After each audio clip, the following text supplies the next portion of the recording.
Pemirsa, 3 Agustus 2025, Kabupaten Pati, Jawa Tengah bergejolak. Bupati Sudewo didesak mundur, menyusul gelombang protes rakyat yang dipicu kenaikan pajak bumi dan bangunan hingga 250%. Aksi protes bahkan berujung bentrok antara masyarakat dengan aparat. Fenomena ini bukan hanya terjadi di Pati. Di Semarang, Jawa Tengah, Cirebon, Jawa Barat, Jombang, Jawa Timur, hingga Bone, Sulawesi Selatan. Lonjakan PBB memantik kegusaran. Narasi PBB melonjak tinggi juga muncul di Banyuwangi hingga Jeneponto. PBB merupakan andalan pendapatan asli daerah. Jadi tidak heran bila melambungkan PBB dinilai sebagai jalan pintas mendongkrak PAD. Saat mengumumkan kenaikan PBB Mei lalu, Bupati Pati beralasan PBB Kabupaten Pati terkecil dibandingkan daerah tetangga, Jepara dan Rembang. Padahal wilayah Pati lebih besar. PBB Pati hanya 29 miliar rupiah, PBB Rembang 50 miliar rupiah, dan Jepara bahkan 75 miliar rupiah. Kenaikan PBB membuat kas daerah penuh, namun rakyat mengeluh. Kebijakan fiskal yang kontroversial berpotensi menjadi gejolak sosial. Dan inilah top issue untuk Anda.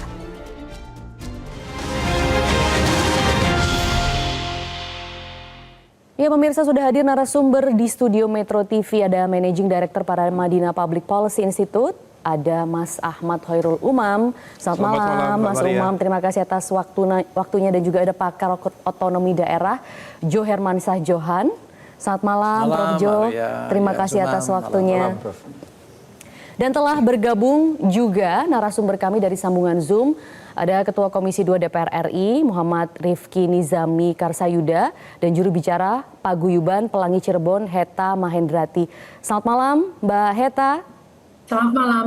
Selamat malam. Ya, dan baik, terima kasih atas waktunya, dan juga Pak Muhammad Rifki Nizami akan segera menyusul. Tapi kita akan mungkin awali perbincangan ini dari sudut pandang warga terlebih dahulu ya. Mungkin kita bisa ke Mbak Heta terlebih dahulu. Mbak Heta, mungkin boleh diceritakan Mbak kembali kasus-kasus korban lonjakan PBB di Cirebon.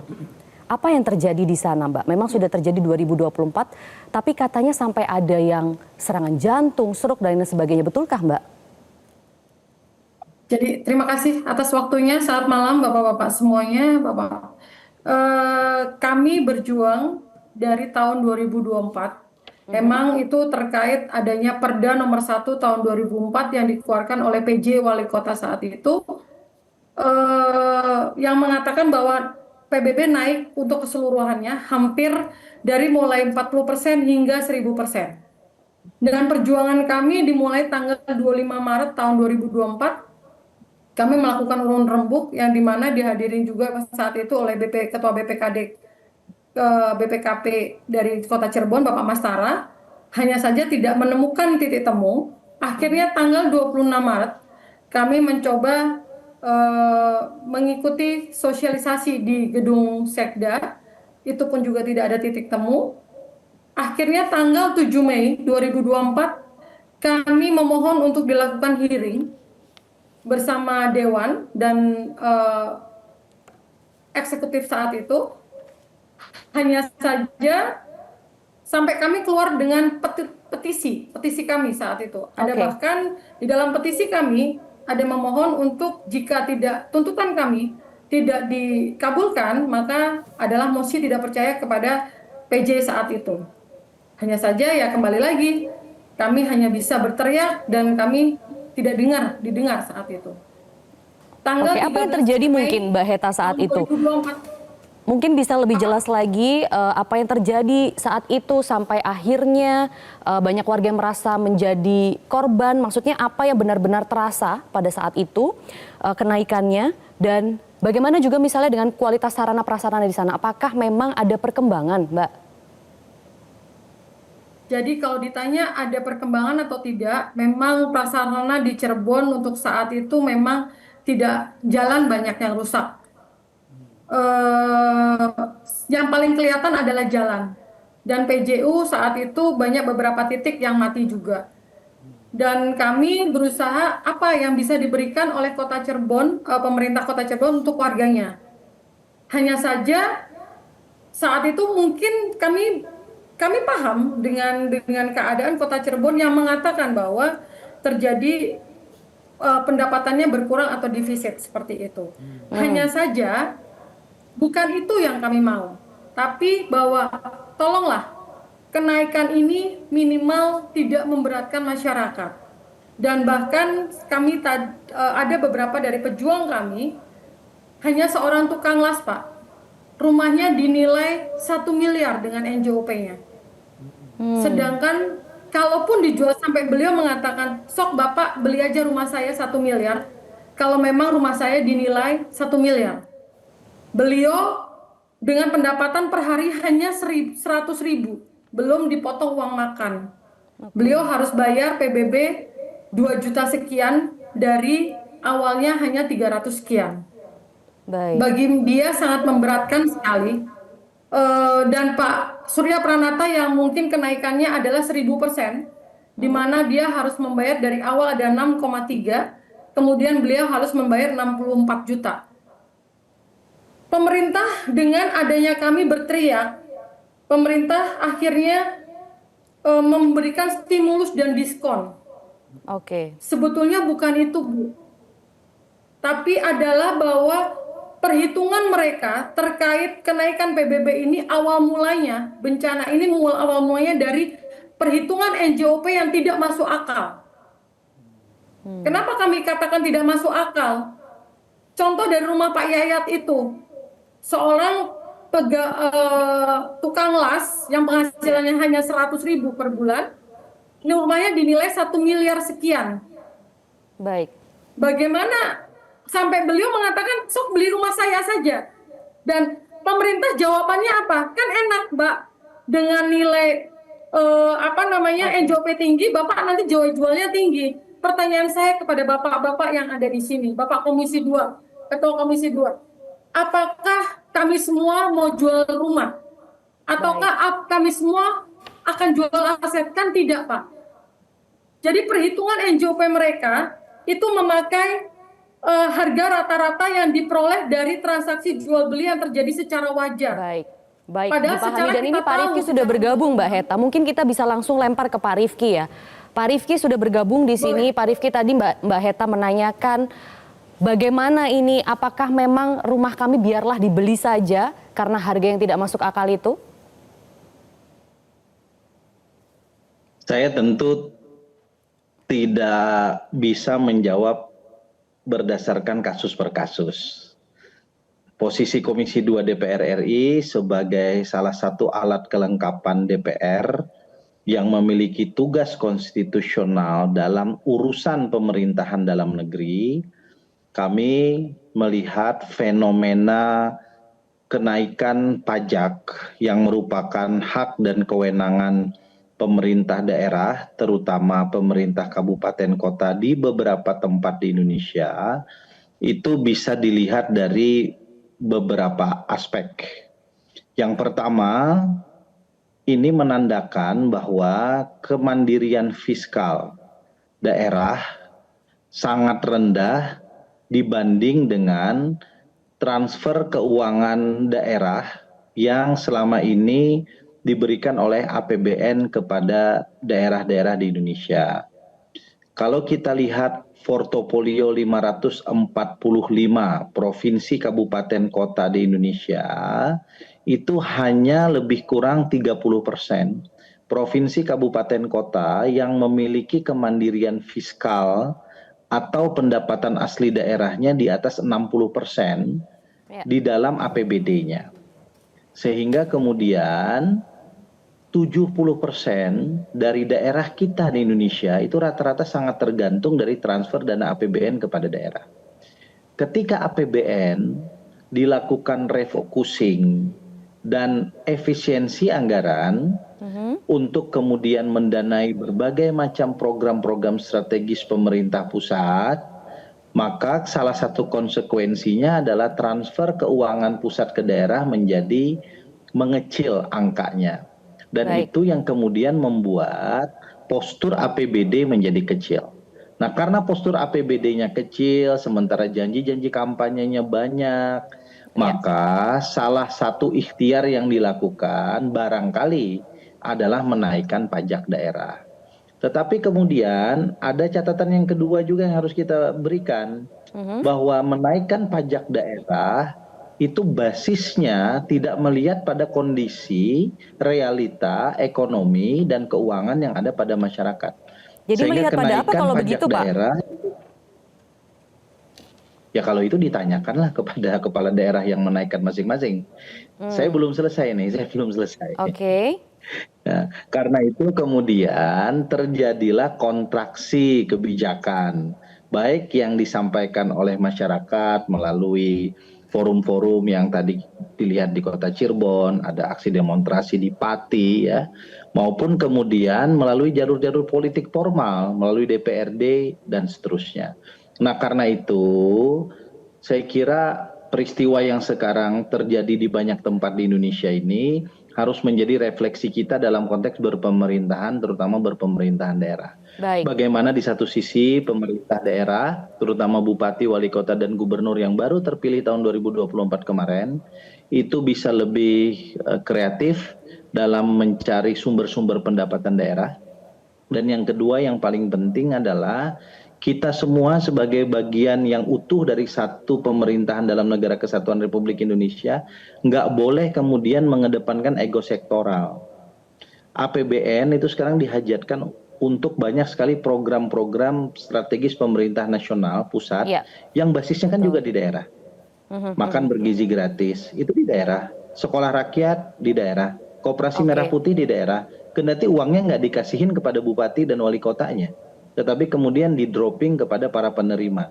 Nah, bagaimana kemudian bupati, wali kota melalui para gubernur masing-masing itu bisa menselaraskan program-program yang ada untuk kemudian mendorong agar kesejahteraan rakyat bisa dilakukan. Sehingga fokus lain yang selama ini mungkin belum bisa dibiayai oleh APBN dengan cukup baik, tadi contohnya infrastruktur daerah, perbaikan jalan, jembatan yang merupakan kewenangan kabupaten, itu bisa didorong. Sisanya biar kemudian dijadikan program-program yang dihajatkan atau dibiayai oleh APBN. Baik ya. Menarik tadi pembahasan juga dari Pak Rifki, ada kemandirian fiskal dan lain sebagainya. Memang betul ini wewenang otonomi daerah ya, dengan raja-raja kecilnya itu para kepala daerah. Dan tadi juga ada perkataan bahwa kenaikan PBB ini tidak bisa berpatokan dari kondisi ekonomi dari masyarakat, tergantung pada daerahnya masing-masing. Nah, Prof. Jo melihatnya bagaimana ini soal kemandirian fiskal, apakah memang kita bermasalah dan apakah ini juga persoalan dari potret bulam otonomi daerah dengan raja-raja kecilnya? Oh iya, jadi kalau soal kemandirian fiskal itu memang barang yang sudah lama. Ya, jadi kira-kira ketika kita membentuk daerah otonom dulu tidak memperhitungkan aspek kemampuan daerah, tapi lebih karena faktor politis. Itu kan lahir DOB setelah reformasi ya, lebih dari 200-an. Nah itu karena sifatnya politis, daerah itu dimekarkan. Tetapi sebetulnya kemampuan fiskalnya tidak mencukupi untuk bisa membiayai urusan pemerintahan daerahnya. Nah, oleh karena itu maka daerah-daerah itu lalu mengandalkan dana transfer dari pemerintah pusat, ya, dana TKD namanya, transfer ke daerah untuk belanja pegawai, DAU, dan ternyata kondisinya juga sekarang mungkin untuk mengecil bikin gitu jalan, ya kan, DAK, fisik. Nah, tiba-tiba ada kebijakan pemerintah nasional yang baru karena presiden baru kan, ada Inpres nomor 1 2025 yang keluar mendadak di awal pemerintahan di awal tahun. Bupati ini baru pada naik ya pada bulan Februari 2025 dilantik. Nah, kemudian yang dia lihat adalah APBD-nya, kasnya itu berkurang karena tidak jadi ada dana transfer sekitar 51 triliun. Ya, untuk semua daerah otonom itu, ya. Tidak jadi atau tidak dikurangi? jadi, ya, yang 51 itu udah tidak jadi karena diambil oleh pusat untuk kepentingan strategis nasional kan itu tadi. Nah, efisiensi alasannya. Nah, tetapi kawan-kawan bupati ini terkadung janji nih sama rakyat ketika kampanye kemarin di bulan November 2024. Lalu berusaha memaksakan untuk bisa tetap bangun jalan, bikin jembatan, rumah sakit, uang sudah nggak ada. Lalu jalannya apa? Nah, konsultasinya sama kepala desa, sama camat, sama perangkatnya, naikin aja pajak, Pak. Nah, gitu, naikin pajak PBB sampai 250%, ada yang sampai 1000%, bahkan ada daerah tertentu yang sampai itu. Nah, itu tadi kasus di banyak tempat mendapat protes dari rakyat. Karena memang nggak masuk akal kalau tiba-tiba naikin pajak sebanyak itu. Yang paling masuk akal adalah bagaimana? Dia harus ngomong sama rakyatnya, ini uang nggak ada, jalan nggak bisa kita bangun dulu ya. Ya, jangan marah sama saya, karena uang tidak cukup. Kita harus cari dulu, meningkatkan PAD butuh waktu, tapi saya nggak mau naikin pajak. Nah, itu sebetulnya kalau didialogkan, dikonsultasikan, mungkin tidak akan gaduh seperti sekarang. Baik. Jadi ini karena keadaan yang terpaksa, tapi apakah bisa dimaklumi, Mas Umam, seperti itu? Apakah memang rakyat yang harus menjadi korban? Kalau memang ada cara lain, misalnya dialog tadi. Iya, kalau apa yang tadi disampaikan oleh Prof. Jo, saya pikir itu justified. Karena sebenarnya basis dari desentralisasi, Mbak Maria, itu harusnya menghadirkan tata kelola pemerintahan daerah yang baik atau local good governance. Karakter dari local good governance itu adalah partisipasinya itu cukup signifikan, termasuk juga dalam konteks budgeting. Kalau kemudian bisa lahir sebuah skema participatory budgeting yang memang juga transparan, accountable, saya pikir masyarakat juga bisa memahami itu. Nah, problemnya ketika kemudian proses partisipasi itu tidak ada, maka kemudian muncul keajaiban-keajaiban seperti ini. Tiba-tiba ada kenaikan yang luar biasa. Banyak luar biasa dan kemudian semuanya dihadapkan pada realitas yang tidak mudah. Tetapi memang apa yang tadi disampaikan oleh Mas Rifki juga, bahwa itu adalah sebuah evaluasi yang cukup signifikan, sangat fundamental terhadap proses desentralisasi yang berjalan di Indonesia praktis sudah sekitar 20-an tahun ini. Memang kalau misal realitas 70% daerah yang kemudian sifatnya masih sangat dependent ya, sangat bergantung pada kewenangan secara fiskal, secara keuangan dari pemerintah pusat, maka itu harus kemudian menjadi evaluasi cukup serius. Ditambah lagi, dulu desentralisasi itu dilakukan misalnya dalam konteks pilkada langsung, dulu dipikir bahwa kalau misalnya kemudian di pilkada dipilih secara langsung, rasa-rasanya tidak mungkin rakyat segitu banyak akan dibayar semuanya. Dan ternyata realitas per hari ini dalam situasi politik transaksional yang luar biasa, ternyata itu mungkin terjadi. Sekian desa, sekian kecamatan dibayar semuanya.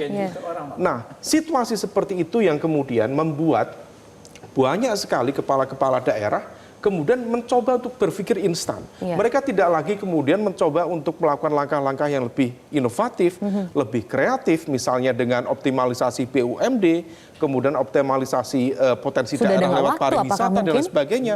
Waktunya juga sangat terbatas dan sementara ekspektasi mereka untuk mengembalikan ongkos politik yang sedemikian besar itu kalau misal bisa secepat-cepatnya. Jadi tidak hanya soal infrastruktur nih Mas Umam ya? Ini sangat kompleks, sangat kompleks. Nah, situasi itulah yang kemudian menghadirkan kecenderungan para kepala daerah untuk mengambil langkah yang rasa-rasanya sangat instan dan juga cenderung pragmatis, sehingga kemudian akhirnya mengorbankan masyarakat di lingkaran sekitarnya, dan saya pikir hal itu sangat-sangat tidak begitu logik dalam konteks kebijakan maupun dalam konteks kesejahteraan masyarakat di tingkat lokal. Iya, dan makanya itu pemirsa, unjuk rasa memang menolak lonjakan pajak bumi dan bangunan atau PBB di sejumlah daerah berujung ricuh. Misalnya di Pati, Jawa Tengah, massa membakar mobil, merusak pagar dan memecahkan kaca jendela kantor Pemkab. Dan juga itu terjadi di Bone, Sulawesi Selatan. Massa bentrok dengan aparat keamanan saat berupaya menembus kantor bupati. Massa bahkan menyiapkan aksi besar-besaran untuk menolak lonjakan PBB. Nah, mungkin kita akan kembali bertanya kepada Mbak Heta di sini. Kan Wali Kota Cirebon sebenarnya sudah mengembalikan PBB ke tarif 2023. Ini adalah kejadian yang terjadi di tahun 2024. Apakah warga sudah puas sekarang, Mbak? Terima kasih atas waktunya. Dari pernyataan yang sudah beredar bahwa Bapak Wali Kota Cirebon, Bapak Edo, akan mengembalikan PBB ke tahun 2023, hingga saat ini belum ada kepastian dari pihak Wali Kota Cirebon terkait akan dikembalikannya PBB ke tarif 2023. Nah, tadi disampaikan oleh Pak Ahmad 1000% ya Mbak Heta ya? ini adalah harus ada dialog. Ya. Jadi belum ada kepastian. Belum ada kepastian dari pemerintah daerah, Pak Edo, terkait akan dikembalikannya PBB di tahun 2023. Tadi saya sedikit Mbak, ada yang ingin saya tanyakan bahwa ini tuh harus ada dialog dengan masyarakat. Justru ini Pak, bahwa saya ingin bertanya bahwa PBB yang terjadi di Cirebon ini sangat di luar nalar. Karena kenaikannya oleh PJ Wali Kota saat itu. Jadi Perda nomor 1 tahun 2000 saat itu. Ya. Mbak Heta, suaranya tadi sempat terputus, mungkin boleh diulangin Pak Mbak Heta pertanyaannya? Dengan agenda bahwa pembentukan PJ atau pembentukan Perda tersebut, ya.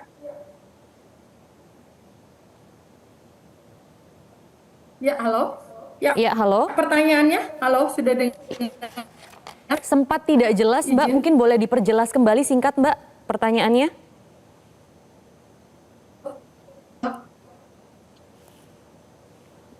Halo. Ya, sepertinya ada.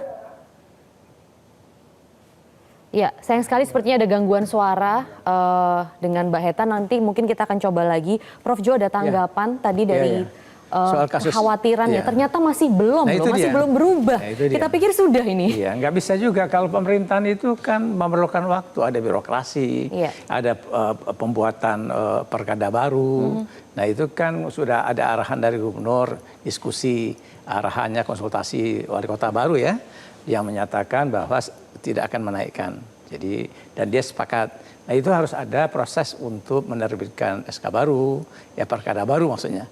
Nah ini yang mungkin belum. Jadi baiknya memang masyarakat terus menyuarakan supaya segera direalisasikan, terbitkan perkada baru tentang berlakunya PBB P2 itu sesuai dengan tarif yang sebelum dinaikkan, yaitu 2023. Jadi saya kira memang penting masyarakat terus rewel meneriakan ini supaya segera diterbitkan perkada baru. Oke, kalau soal kenaikan PBB ini sebenarnya Mas Umam itu harusnya kalau ingin ada kenaikan itu apa sih harus dilakukan oleh kepala daerah? Apa misalnya pertimbangannya? Kalau memang tidak melihat pada kondisi ekonomi masyarakatnya, terus melihat pada apa dong? Ya, memang ada beberapa hal yang kemudian harus diperhatikan. Pertama dari aspek legalitas. Memang sekali lagi ini perlu di-clear-kan ya, karena di beberapa kejadian memang itu didasarkan pada perkada. Artinya peraturan kepala daerah dan itu bisa secara unilateral dikeluarkan oleh kepala daerah tanpa kemudian membutuhkan approval dari pihak DPRD. Tetapi kalau misal bicara tentang konteks kebijakan yang sangat strategis dan melibatkan kesejahteraan masyarakat, seharusnya memang tidak menggunakan perkada, tetapi perda, peraturan daerah. Artinya juga sebaiknya memang melibatkan DPRD dan kemudian bagaimana partisipasi masyarakat, harus ada proses dialog dengan sejumlah stakeholders masyarakat di tingkat lokal. Dan kalau misal itu bisa dilakukan, saya pikir proses komunikasinya akan baik. Nah itu yang pertama aspek legalitas. Yang kedua, aspek kepatutan dan juga keadilan. Kalau misal kemudian ada kenaikan dan bisa dijelaskan sesuai dengan kebutuhan masyarakat di daerah, tentu bisa diterima. Tetapi kalau misal asas kepatutannya ada yang 250%, 1000%, 1250%, itu kan sesuatu yang jangankan para pengusaha, masyarakat sendiri juga akan dibuat kejut-kejut. Dan itu impact-nya bukan hanya dalam konteks bagaimana keseharian masyarakat, tetapi juga berdampak serius terhadap bagaimana iklim investasi di tingkat lokal, bagaimana kemudian kepercayaan, daya beli masyarakat dan sebagainya. Nah oleh karena itu hal-hal seperti itu hal yang sangat fundamental. Kalau misal kemudian itu bisa di take over dengan baik, saya pikir prosesnya akan bisa jauh lebih smooth. Tapi kalau misal tidak, apa yang terjadi saat ini di beberapa daerah akan terjadi instabilitas politik lokal. Dan kalau misal kemudian proses politiknya sudah bergulir, itu sudah ego antar elit yang bermain. Kalau sudah ego antara elit yang bermain dan masyarakat juga begitu terlibat dalam proses itu, maka akan terjadi instabilitas keamanan.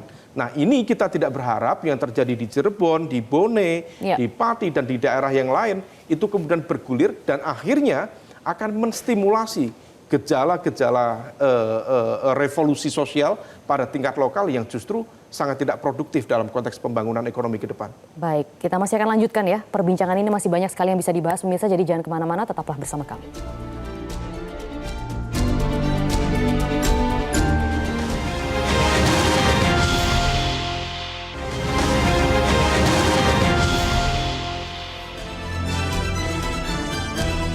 Anda kembali di Top Issue, pemirsa. Untuk meredam kegaduhan, Menteri Dalam Negeri Tito Karnavian cepat berkoordinasi dengan kepala daerah terkait tarif PBB.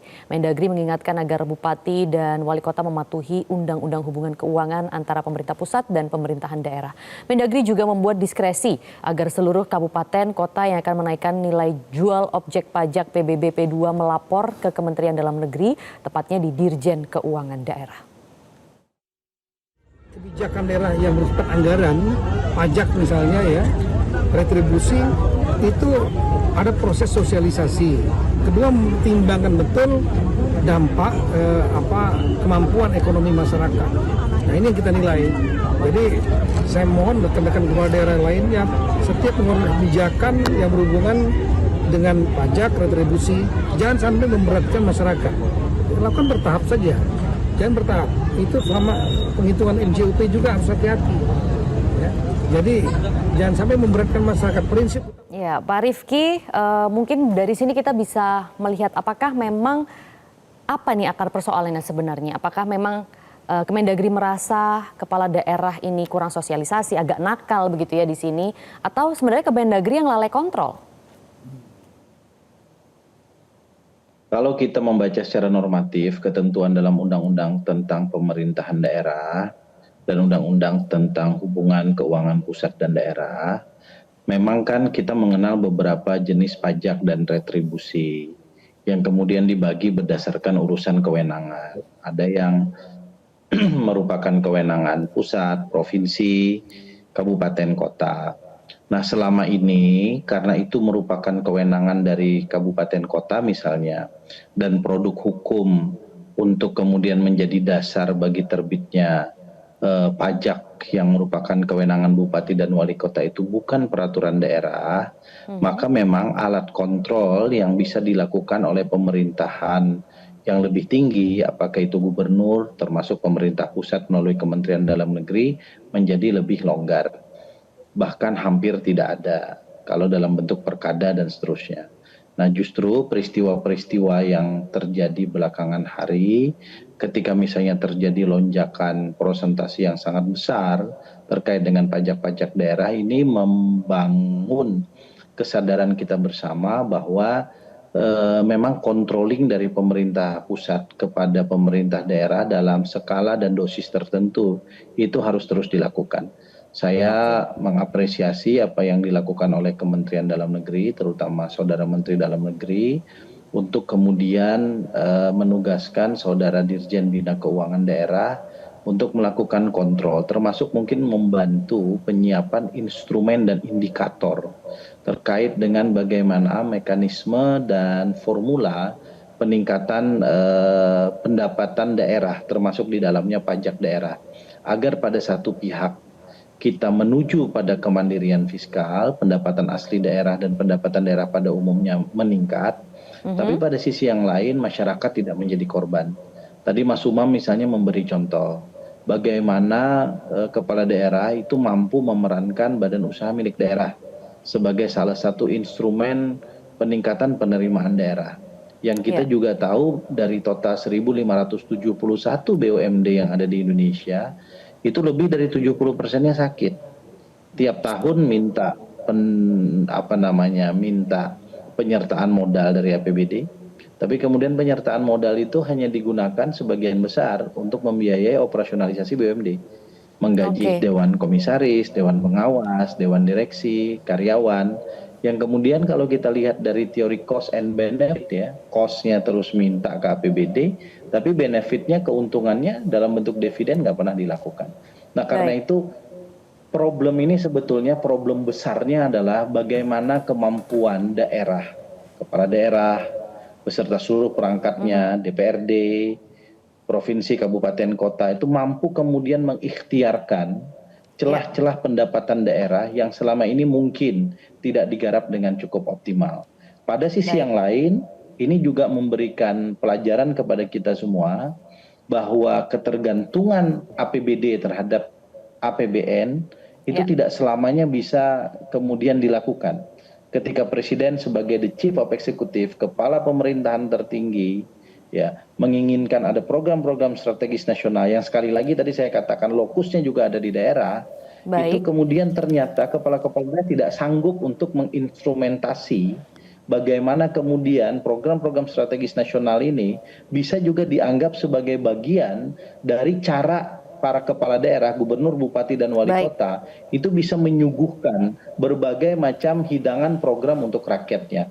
Kita terlanjur mendikotomikan selama ini pasca otonomi daerah, pasca Undang-Undang 22 tahun 1999, Prof. Jo nanti bisa menambahkan. Kita terlanjur mendikotomikan kewenangan. Yang ini milik daerah sebagai kewenangan otonom, yang ini milik pusat. Kalau kemudian sebagai kepala daerah tidak melaksanakan kewenangan otonom, seolah-olah kita tercerabut marwah dan harga dirinya sebagai kepala daerah.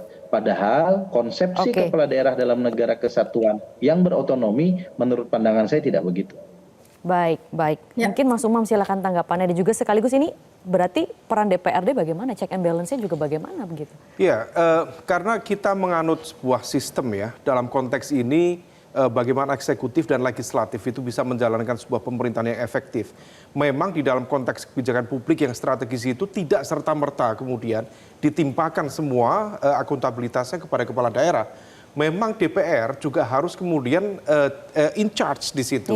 Nah, oleh karena itu di sejumlah contoh tadi yang disampaikan oleh Mas Rifki, bagaimana kemudian problem-problem yang dihadapi terkait dengan BUMD, maka itu penataannya juga harus dilakukan secara transparan, secara akuntabel, supaya kemudian tidak menjadi rent seeker environment dalam konteks ini politik transaksional, bukan di akar rumput, tetapi di level elit lokal itu sendiri. Nah, di saat yang sama juga harus dipantau secara ketat, karena banyak juga sebuah pendekatan-pendekatan yang tampaknya populis, tapi sebenarnya juga itu menjadi sebuah langkah yang agak dibilang pragmatis, tapi juga bisa berdampak serius terhadap keuangan daerah. Misalnya di banyak daerah yang tidak memiliki kemampuan fiskal yang memadai, ada sejumlah inisiatif misalnya dari kepala daerah untuk melakukan rekrutmen honorer. Yang tampaknya oke-oke saja, tetapi dalam konteks kebijakan publik tingkat lokal itu menjadi sarana, instrumen untuk mengakumulasi kekuatan dana, karena ada elemen-elemen yang kemudian mencairkan dalam tanda kutip itu sebagai alat fundraising dalam konteks pendanaan yang kemudian barangkali transparansinya juga perlu dipertanyakan. Ada juga yang kemudian memainkan tukin pegawai di daerah, ada juga yang kemudian melakukan jual beli jabatan di tingkat lokal, dan salah satu yang kemudian sekarang muncul adalah pajak yang lipatannya itu sangat luar biasa. Nah, oleh karena itu local base revenue ini itu harus betul-betul dipikirkan bersama. Memang ini menjadi tugas semua pihak, terutama memang dari Kemendagri. Jangan sampai kalau misal 20 tahun kita menjalankan desentralisasi, yang kemudian sehat itu masih 30%, yang dulu ya sudah 30% itu artinya kan tidak terjadi ekstensifikasi, tidak ada kemajuan yang signifikan. Nah, bagaimana yang 70% itu berkembang, let's say ada 15% bertambah yang kemudian semakin kuat dan lain sebagainya. Misalnya di dalam konteks penguatan local revenue base itu, mulai dari BUMD tadi ya, kemudian terkait dengan konteks ekonomi kreatif. Ekonomi kreatif tidak banyak yang kemudian mencoba untuk menggali itu. Bahkan dalam konteks potensi baik itu yang sifatnya natural resources ya, maupun dalam konteks keseharian perdagangan, juga tidak banyak dari tim kita di pemerintah daerah yang kemudian mampu melakukan akselerasi secara signifikan. Mbak Maria, saya berikan contoh sangat kecil saja. Saya 9 tahun sekolah di Australia. Di beberapa toko-toko itu dijual misalnya buah-buah tropis, rambutan. Yang dijual itu rambutan sudah kering sampai hitam itu. Harganya 1 kilo $23. 230.000. Yeah. Di sini kita 1 kilo itu 10.000, 15.000. Saya berpikir kita dengan market yang begitu besar, kenapa tidak ada dari pemerintah daerah kita difasilitasi oleh Kementerian Perdagangan, kita juga punya konjen di mana-mana atau konsulat di mana-mana, tetapi kenapa kemudian itu tidak terjadi? Nah, hal-hal seperti ini perlu ditata secara signifikan supaya kemudian desentralisasi itu kembali dalam konteks apa yang dulu digariskan oleh dalam konteks niat asalnya, yaitu menghadirkan tata kelola pemerintahan lokal yang lebih baik. Nah, kalau misalnya itu bisa dilakukan, saya pikir apa yang menjadi target supaya hadirnya local good governance, endingnya public delivery service yang juga sangat signifikan, itu akan jauh lebih visible untuk dilakukan. Baik, ya tadi juga sempat disinggung apakah program strategis nasional itu akhirnya harus mengorbankan atau yang menjadi korban itu adalah program-program yang sudah ada di daerah. Nah, Prof. Jo tanggapannya, tapi mungkin kita akan jeda terlebih dahulu. Prof. Jo, jadi jangan kemana-mana, pemirsa tetaplah bersama kami di Top Issue.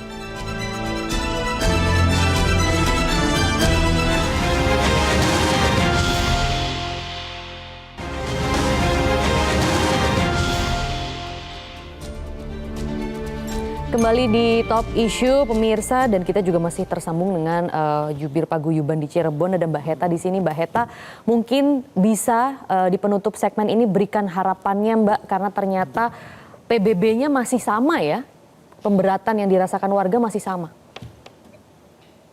Ya, izin harapan kami sebetulnya akar permasalahan dari Cirebon itu adalah adanya kenaikan NJOP yang tidak masuk akal dan di luar nalar. Tolong dihitung kembali cara perhitungan NJOP. Misalnya, jangan dengan harga rata-rata saat penjualan, tapi masih banyak pembanding atau cara penghitungan, yaitu NJOP pengganti ataupun dengan nilai adanya pertambahan baru. Jadi hanya jangan dengan satu alat penghitungan NJOP. Yang kedua, Bapak tadi ada yang terputus bahwa PBB di Cirebon itu naik pada saat PJ Wali Kota. Jadi Perda nomor 1 tahun 2024 itu ditandatangani oleh PJ Wali Kota, yang kita tahu bahwa sebetulnya dari Kemendagri mengatakan bahwa PJ saat itu tidak boleh mengambil kebijakan yang menyangkut hajat hidup orang banyak kecuali dengan izin dari Kemendagri. Pastinya menurut pemikiran saya, menurut cara pikir saya, bahwa dengan beliau sudah menandatangani Perda nomor 1 tahun 2024, pastinya sudah berkoordinasi atau berkonsultasi dengan Kemendagri. Nah, ketiga, Bapak, apakah itu dibolehkan? Dan izin saya menyampaikan bahwa kami dari masyarakat Paguyuban Pelangi pastinya tidak pernah membuat kerusuhan. Tapi kami berusaha meredam seluruh aspek dari masyarakat yang ada di Kota Cirebon. Tapi ada beberapa dari ASN dari Kota Cirebon, terutama dari BPKPD, sempat mengeluarkan statement dalam bentuk status yang menyatakan bahwa kenaikan 1000% itu adalah hoak. Nah, itulah yang saya takutkan akan memicu kemarahan masyarakat.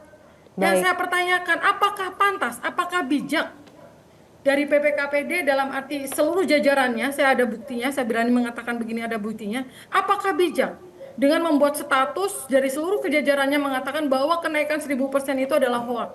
Sedangkan kita tahu, kita punya bukti bahwa memang ada kenaikan 1000% yang range kenaikannya memang tidak seluruhnya 1000%, tapi hampir 700%, 800%, 600%. Apakah bijak orang ASN mengatakan bahwa apa yang kami suarakan itu adalah hoak? Sedangkan pada saat kami hearing di Dewan itu dibenarkan dan diiyakan. Itu aja, Pak. Baik, dimengerti, saya, apakah Mbak Heta itu justru tidak menimbulkan kegaduhan seperti itu? Baik, terima kasih Mbak Heta sudah memberikan kesaksiannya di sini ya. Itu tadi sampai ditunjukkan ya status dari salah satu ASN-nya. Mungkin Prof. Jo ada tanggapan, ini sepertinya mungkin takut karena banyak yang protes tiba-tiba terus memberikan. status seperti itu? Iya, saya kira begini ya. Memang ada masalah dalam penetapan kenaikan pajaknya PBB ini. Nah, itu dilakukan zaman PJ Wali Kota. Lalu sekarang masyarakat protes secara damai kan protesnya. Nah, lalu juga tentu ada perlawanan juga dari pihak yang tidak terima dengan protes masyarakat. Tinggal sekarang sih yang paling kunci bukan hal-hal yang tidak menyelesaikan persoalan. Kalau saya menyarankan diminta Pak Wali Kota yang baru, ya kan sudah diarahkan oleh Gubernur Jawa Barat untuk mengoreksi kebijakan PJ yang lama. Iya, bahkan tinggal sekarang terbitkan saja perkada revisi. Nah, dengan begitu urusan selesai. Nah, ini pelajaran ke depan. Jangan lagi menaikkan PBB sampai ratusan persen itu. Betul. Ya berkali-kali lipat. Juga yang penting satu kali lagi pembinaan dan pengawasan nih. Ya, jangan lemah. Jadi jangan tiba-tiba sudah terjadi persoalan baru ribut heboh seperti sekarang. Iya, melakukan kontrol. Jadi kontrol itu harus lebih awal. Baik. Jadi saran saya berarti kontrol Kemendagri ya maksudnya ya ini. Ya, pemerintah harus proaktif mengikuti perkembangan ini dan bukan tidak mungkin di tahun 2026 hal ini akan muncul lagi. Baik. Mungkin tapi terakhir Prof. Jo singkat saja, gubernur ini bisa tidak sih menyuruh bupati wali kota untuk menggratiskan PBB? Oh, itu kan imbauan, ajakan, seruan. Kalau kewenangan kan kembali ke bupati, ke wali kota. Dimengerti Prof. Nah, jadi kalau dia ngimbau bupati wali kotanya kan mungkin karena wibawa Pak Gubernur, ya udahlah kita ikutin. Apalagi motivasinya bagus, ulang tahun 80 tahun RI dan ulang tahun Provinsi Jawa Barat. Baik. Tapi implementasinya itu ya, Mas Umam bagaimana?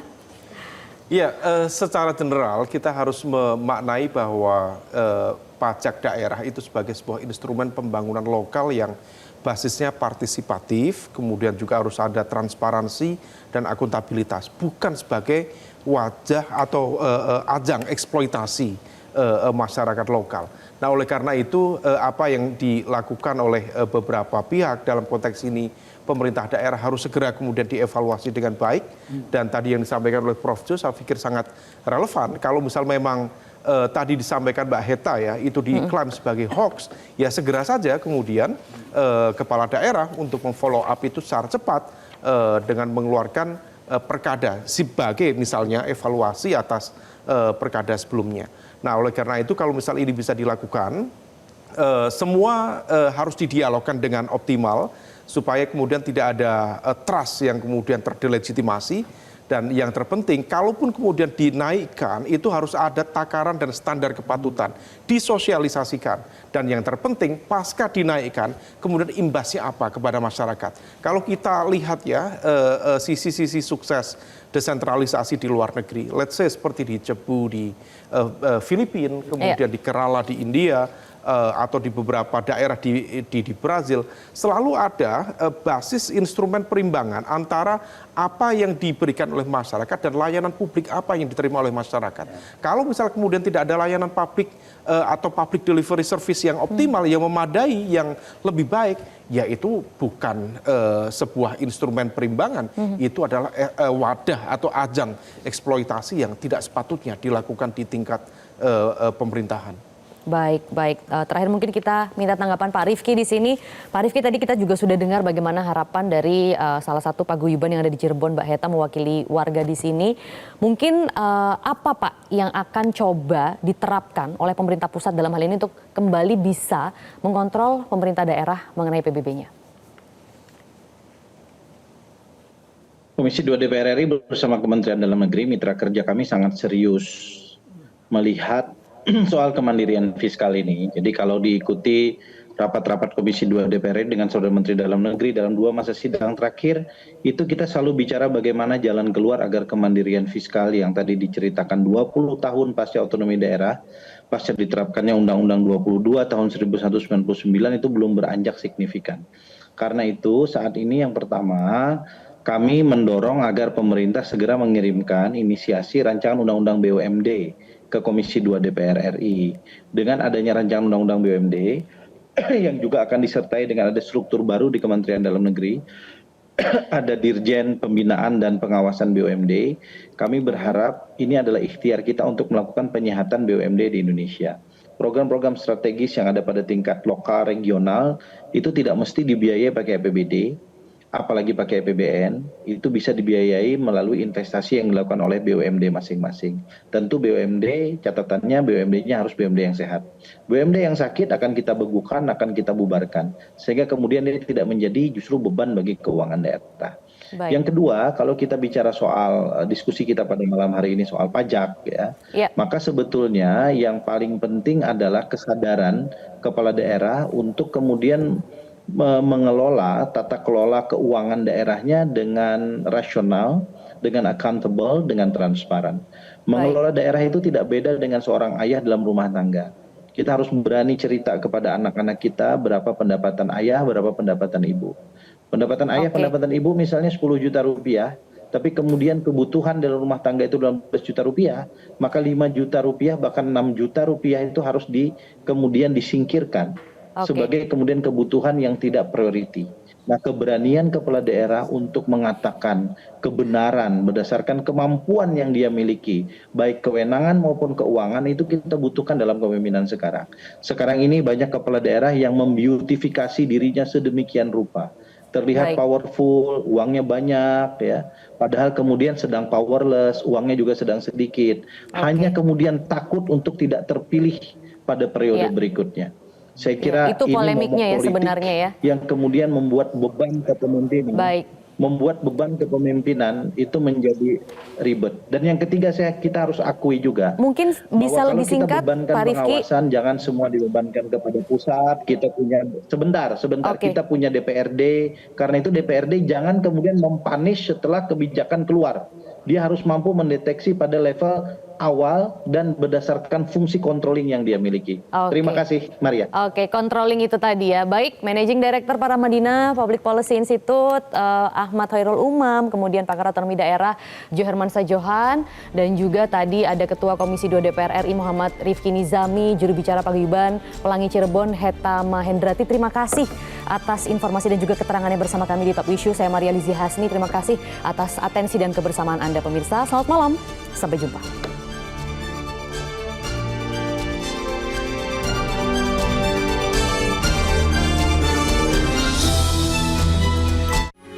Metro TV. Jelajahi cara baru mendapatkan informasi. Download Metro TV Extend sekarang.